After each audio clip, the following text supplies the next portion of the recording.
Bonsoir à tous, je me présente Agnès Claude. Et Catherine Aniche, du coup. Merci pour les intimes. Nous allons vous présenter notre projet sur les thèmes jeunesse, seniors et santé, que nous avons décliné sous forme de label. Alors qu'est-ce qu'un label? C'est un engagement fort d'une commune sur une durée entre 3 et 5 ans, souvent la durée d'une mandature, de proposer dans certains domaines des actions innovantes. Cela permet à la commune de s'intégrer dans un réseau, de mutualiser des actions et d'avoir un retour d'expérience. Le Bosset est déjà labellisé Ville Fleurie, et c'est très bien. Et nous souhaitons cependant aller plus loin. Le premier label dont nous allons parler ce soir s'adresse à la jeunesse.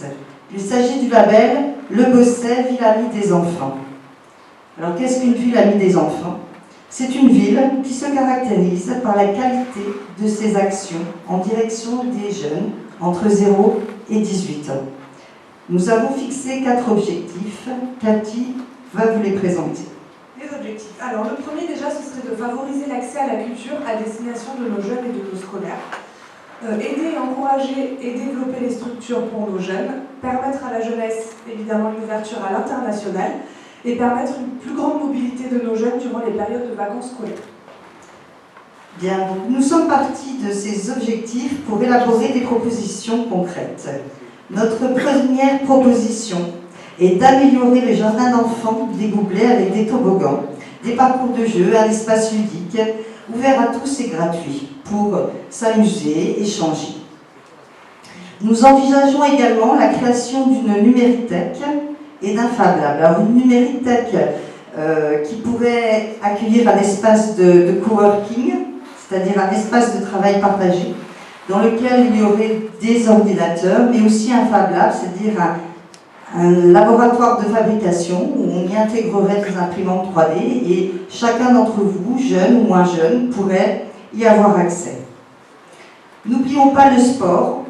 Et pour cela, nous proposons l'installation d'espaces de mise en forme au cœur du Bosset. Alors, cela peut se faire sur le stade de foot ou de rugby.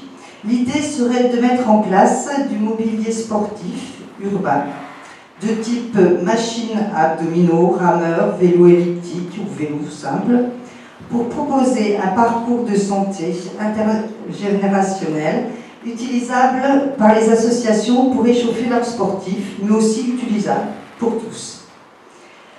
Concernant les déplacements de la jeunesse, pour tous ceux qui ont eu des ados, vous devez savoir que c'est un véritable casse-tête pour eux de se rendre sur les plages des communes limitrophes. Et quand je dis casse-tête, je pèse mes mots. Mettons alors en place des navettes qui seraient des minibus électriques afin de leur faciliter les déplacements.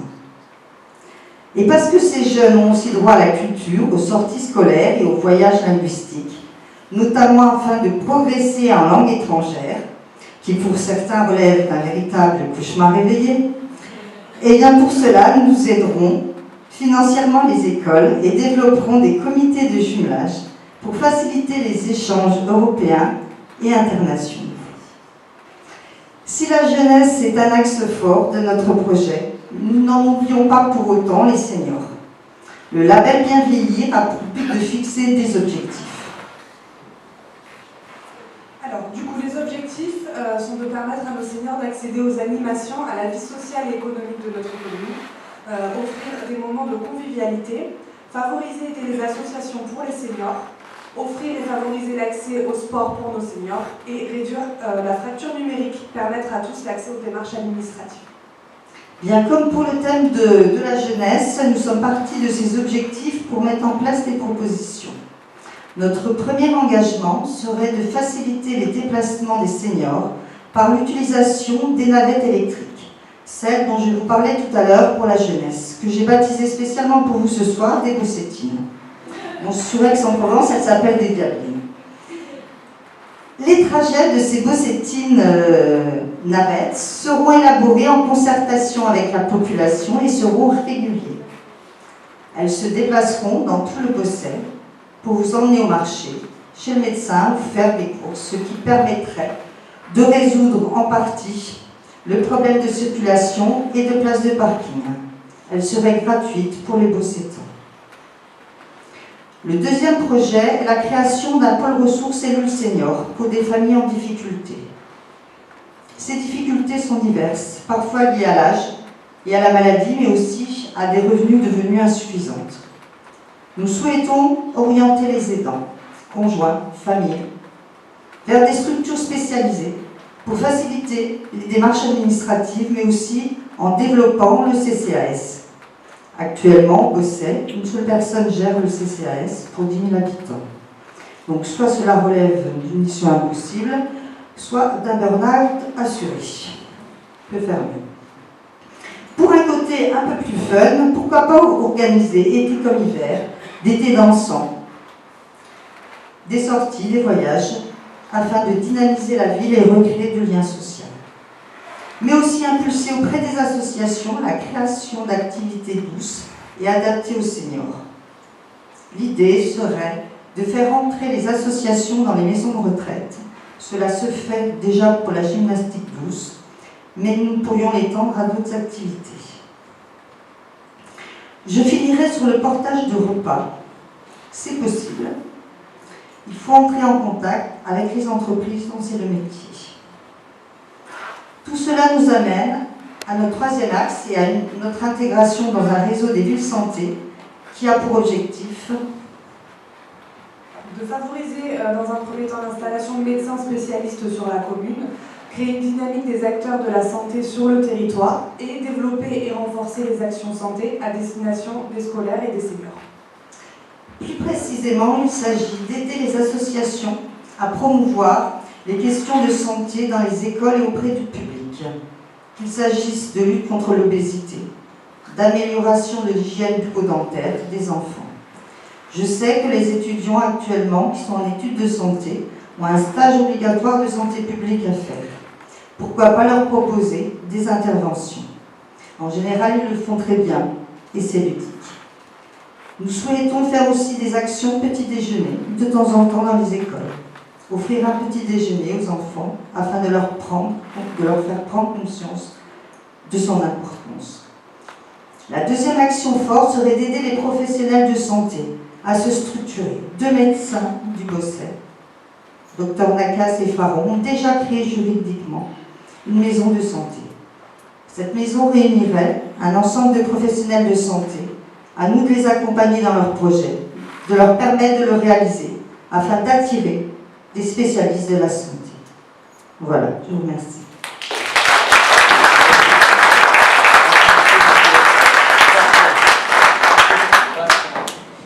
C'était le troisième point. Je vais m'occuper du quatrième, vous allez comprendre tout de suite pourquoi. Prévention, sécurité, sérénité. Alors, on a un souci, comme on a peur dans toutes les villes, c'est que quand on se déplace en ville, que ce soit matin, midi et soir, que ce soit dans les campagnes ou au centre-ville, d'être tranquille. Alors le Bosset, c'est pas Chicago, mais on peut mieux faire. Le seul problème aujourd'hui, c'est que malgré le fait qu'on ait 5 composantes qui sont en place, quand on a la chance d'avoir une gendarmerie en ville, ce qui n'est pas dans toutes les communes de France, quand on a la chance d'avoir une caserne des pompiers, ce qui n'est pas dans toutes les communes de France, une police municipale, ça arrive plus souvent, une réserve communale et aussi quelques structures du genre voisin vigilant, ces 5 composantes ne fonctionnent pas ensemble au Bosset. Elles ne fonctionnent pas. C'est chacun dans 5 coins. Alors, pourquoi? Parce que la personne qui doit gérer ça s'appelle le maire. Mais comme le maire, et je n'attaque pas la personne, il est fâché avec les uns et avec les autres, ça ne fonctionne pas. Donc moi, tandis que le maire est la personne qui est l'officier de police judiciaire, donc c'est pour ça que je prends ce sujet en direct, je prendrai donc, si nous sommes élus, la police en direct, donc la police municipale, avec une convention qui vient d'être signée, donc c'est signé sur le dernier conseil municipal. La convention, tenez-vous bien, dit que ces entités-là se réunissent une fois par semestre. Je suis désolé, mais quand les chiffres du dernier semestre disent qu'il y a eu 54 cambriolages au Bosset, 54 sont les vrais chiffres, hein, c'est pas la rumeur, c'est 54 de trop, même s'il y a 10 000 habitants. Celui des 54 qui est cambriolé n'est pas content. Donc je pense qu'on peut l'améliorer à condition de faire fonctionner les gendarmes et les policiers municipaux. Vous savez pourquoi ils ne fonctionnent pas ensemble aujourd'hui? C'est parce que, déjà, ils n'ont même pas un talkie-walkie pour parler. C'est véridique, hein. Alors tout ce que j'annonce, c'est toujours vérifiable. Les pompiers, le lieutenant Mazzoni est fâché avec Georges Ferraud, donc ils ne se parlent pas. Quand il y a la Sainte-Barbe, ils ne donnent pas les bons horaires pour qu'il arrive en retard. On en est là aujourd'hui au Bosset. Alors je ne parle pas quand la police municipale met un PV au pompier, parce que alors là, c'est Pour moi, ça parle de nous, mais pas dans le bon sens. Donc mon engagement, c'est de faire fonctionner ces 5 unités ensemble. Voisin vigilant, c'est développé dans certains quartiers. C'est très très bonne initiative, c'est une initiative citoyenne. Mais c'est à nous, mairie, de pousser là-dessus. Et de faire en sorte que la coordination entre ces 5 unités fonctionne bien. On a une réserve communale aujourd'hui. On a la chance d'avoir une réserve communale. Il y a son président qui est dans la salle, donc je ne vais pas le faire rougir, déjà qu'il est habillé en orange toute l'année. Il faut que cette réserve, elle sache quoi faire. Mais pour ça, il faut que ça soit piloté, managé, géré. Et qui mieux que le maire le faire, puisque c'est lui qui a le pouvoir de police.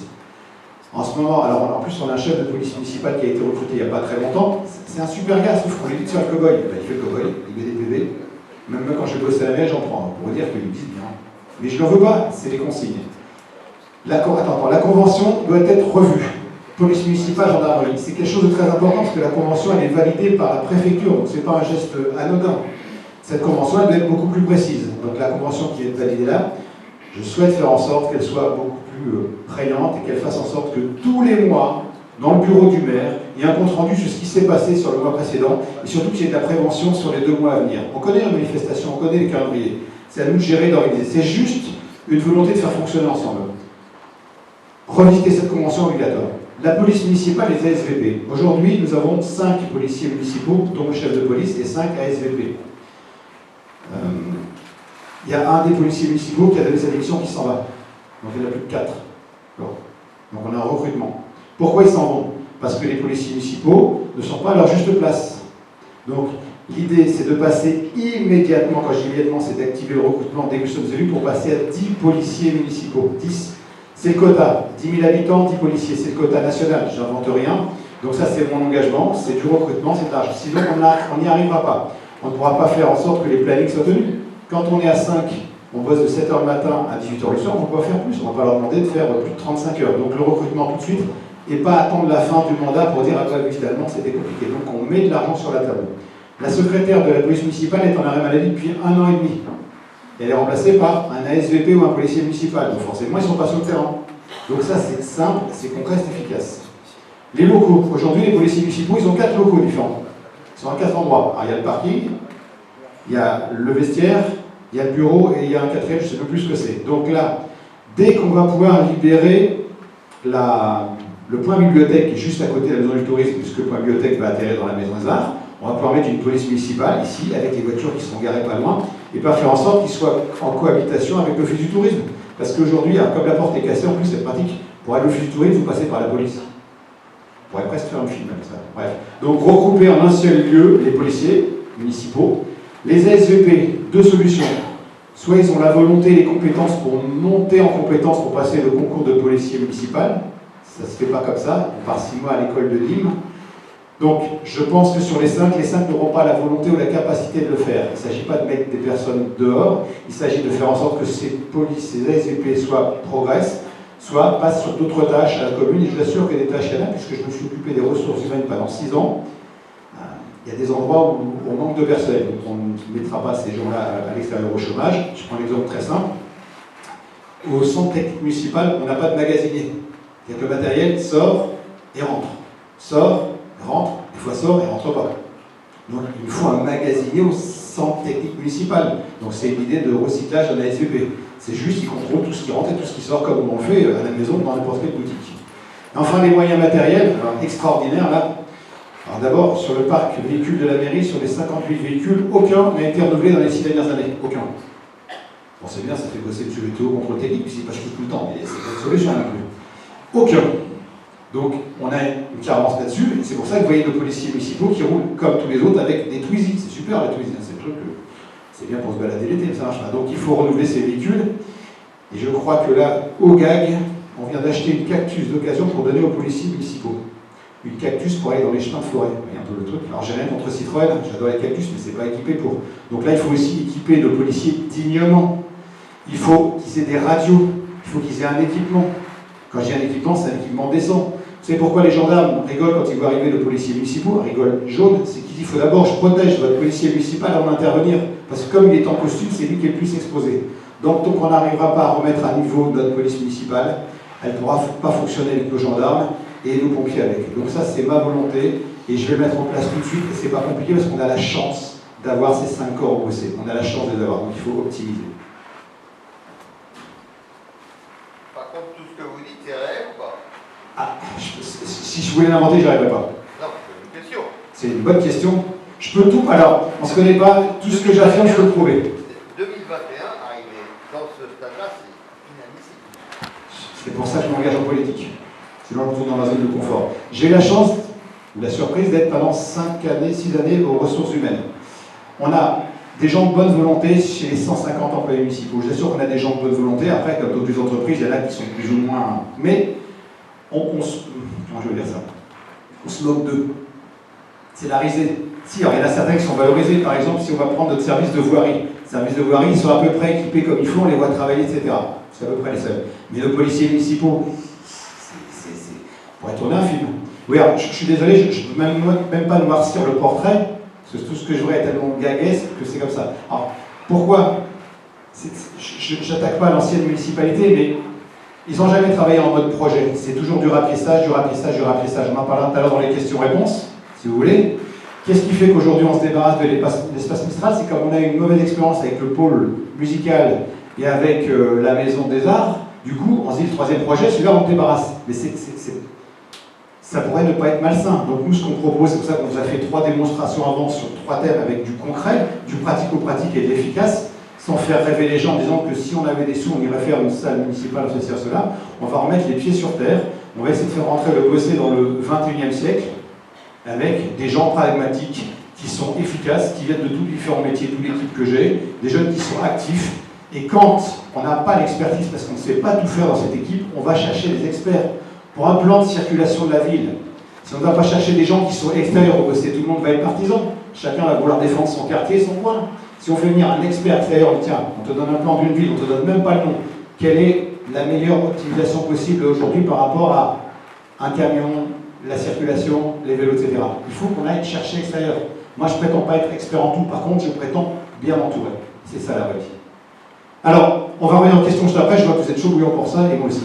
Là, nouveau chapitre, on a un bossétant qui est dans la salle, qui nous a dit, moi, je vous ai bien écouté la première fois, il nous a contacté, il ne fait pas partie de la liste, n'allez pas le mettre partisan chez nous, n'allez pas lui dire qu'il est sur l'équipe au bossé, je le dis très bien, mais c'est quelqu'un qui dit, moi, j'ai une proposition que j'ai déjà soumise à 2 ou 3 fois, qu'est-ce que vous en pensez? Ben, j'ai dit, écoutez, monsieur Philippe Richard, venez la présenter vous-même, comme ça, elle vous appartient, et ça c'est citoyen, voilà.